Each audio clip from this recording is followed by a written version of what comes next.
خطا ہونا بزرگی میں کوئی رکاوٹ نہیں۔ ماعز اسلمی کو پتھر پڑ رہے تھے جب وہ حد لگ رہی تھی، کہ ابھی جو تم نے ماعز کا گوشت کھایا اس سے زیادہ ناپاک تم نے کھایا۔ گناہ ہونا انسانی اللہ اور بندے کے تعلق میں رکاوٹ تب بنتا ہے جب اصرار ہو، میں حاملہ ہوں زنا سے، مجھے پاک کریں، اس لیے کبھی کسی کے گناہ پر اس کو حقیر نہ سمجھو۔ ہاتھ جوڑتا ہوں۔ انہ من یتق، وہ انسان ہی نہیں جس سے خطا نہ ہو، اور پھر وہ انسان ہی نہیں ہے جو خطا پہ شرمندہ نہ ہو، پھر وہ شیطان ہے۔ خطا ہونا بزرگی میں کوئی رکاوٹ نہیں۔ صحابہ کی خطاؤں کو اللہ نے قرآن میں ذکر کیا، صحابہ سے ہر بڑے سے بڑی خطا ہوئی، اس میں ایک پیغام تھا کہ اتنے بڑے مقام والے سے بھی خطا ہو سکتی ہے اور اللہ کے تعلق میں کوئی کمی نہیں آ سکتی۔ توبہ۔ ماعز اسلمی کو پتھر پڑ رہے تھے جب وہ حد لگ رہی تھی، تو دو آدمی آپس میں باتیں کر رہے تھے، دیکھو اچھا بھلا اس پر پردہ ڈال دیا تھا اللہ کے نبی نے، یہ خود ہی اپنے آپ کو ذلیل کر کے آ گیا۔ تو جب وہ ان کا انتقال ہو گیا اور وہاں سے واپس ہوئے تو راستے میں ایک گدھا مرا پڑا تھا، تو آپ نے کہا ان دو آدمیوں کو بلاؤ، وہ دونوں آ گئے۔ آپ نے فرمایا اس کا بیٹھ کے گوشت کھاؤ۔ یا رسول اللہ، یہ آپ کیا فرما رہے ہیں؟ ناپاک، حرام، مردار۔ کہ ابھی جو تم نے ماعز کا گوشت کھایا اس سے زیادہ ناپاک تم نے کھایا۔ کہ تم اس کی غیبت کر رہے، اور میں محمد مصطفیٰ اللہ کی قسم کھا کے کہتا ہوں میں اسے دیکھ رہا ہوں جنت کی نہروں میں نہاتا پھر رہا ہوں۔ گناہ ہونا انسانی اللہ اور بندے کے تعلق میں رکاوٹ تب بنتا ہے جب اصرار ہو، کرتا ہی جائے کرتا ہی جائے، اس لیے کبھی کسی کے گناہ پر اس کو حقیر نہ سمجھو۔ ہاتھ جوڑتا ہوں۔ کسی کو حقیر، کسی سے نفرت نہ، اپنی نیکی کے تکبر سے بچو۔ اللہ کی قسم، نیکی کا تکبر پیسے کے تکبر سے بھی زیادہ خوفناک ہے۔ ہم ایسے، ہم ایسے، تم ایسے، تم ایسے۔ اور امرأہ غامدیہ رضی اللہ تعالیٰ عنہا سے برائی ہو گئی، حاملہ ہو گئیں، اور ان پر قربان جائیں سبحان اللہ کے نبی کے پاس آئیں، میں ماعز کی طرح نہیں ہوں کہ آپ کہیں جا تو نے کوئی نہیں کیا، میں حاملہ ہوں زنا سے، مجھے پاک کریں۔ تو آپ نے فرمایا، آپ نے اس کو ٹالنے کے لیے کہ جا پہلے بچہ پیدا کر پھر اس کے بعد دیکھا جائے گا، کہ 9 مہینے گزریں گے آپ ہی بھول جائے گی۔ وہ 9 مہینے بعد پھر آ گئی کہ مجھ سے گناہ ہوا ہے، یہ میرا بچہ پیدا ہو گیا ہے، اب مجھے پاک کریں۔ تو آپ حیران ہو گئے اس کے اس اندر کے بے قراری پر۔ آپ نے پھر دوسرا حیلہ اختیار فرمایا، آپ نے فرمایا بچے کو دودھ پلا 2 سال، جب یہ روٹی کھانے کے قابل ہو جائے پھر آنا، پھر حد لگائیں گے۔ 2 سال اس نے دودھ پلایا، اور ایک دن چشم فلک نے دیکھا کہ ایک عورت بچے کو انگلی سے پکڑ کے لا رہی ہے، اور اس بچے کے دوسرے ہاتھ میں روٹی ہے اور وہ کھا رہا ہے، اور آ کر کہتی ہے یا رسول اللہ یہ روٹی کھا رہا، طہرنی، مجھے پاک کیجیے۔ میرے نبی کے بھی آنسو نکل آئے۔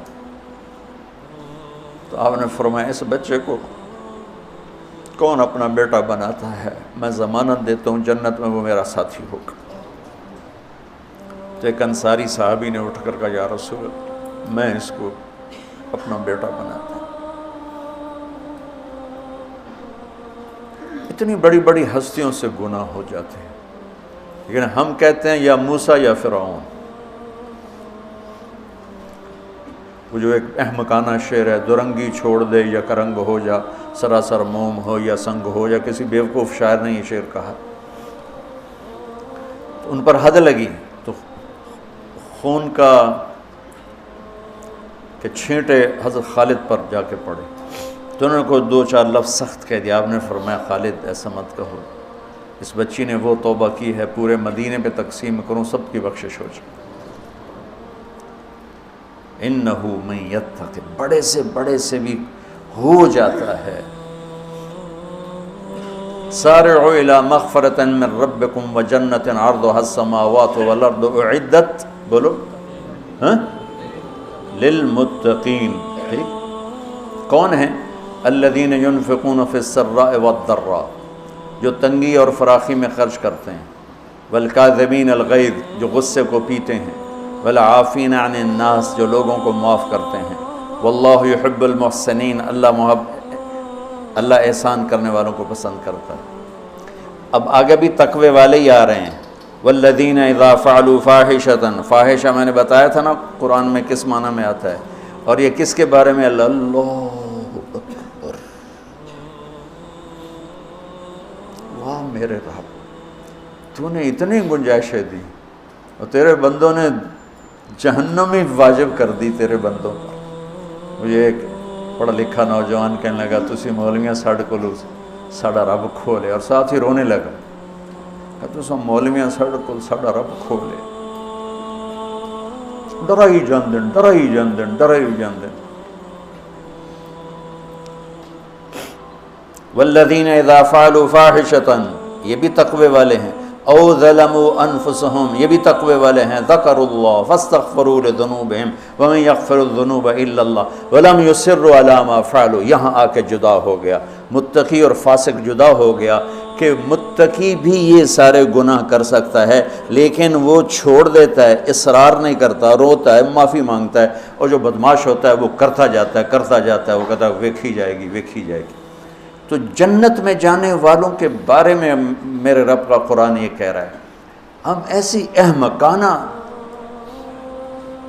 سوچ کے مالک ہیں کہ نیک آدمی تو بن جائے معصوم پاک نبیوں کی طرح، اور جو نافرمان ہے وہ فرعون بن جائے، وہ کیوں نیکی کرتا ہے؟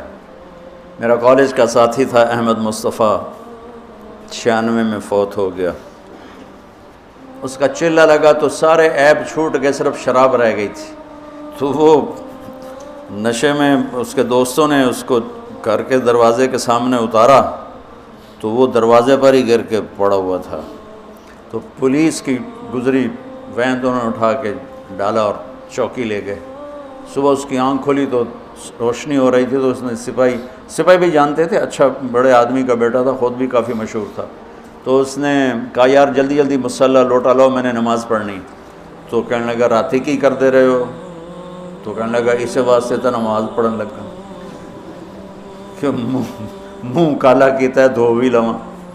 اور ہمارا کیا تصور ہے، تیری روٹی حرام، تجھے نمازوں کا کیا فائدہ، تو داڑھی منڈاتا ہے، تیرا کیا دین ہے، تیری شکل ہی کافروں جیسی ہے، تیرا کیا دین ہے۔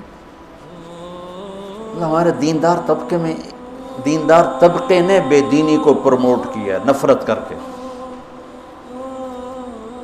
دین تو سراپا محبت سر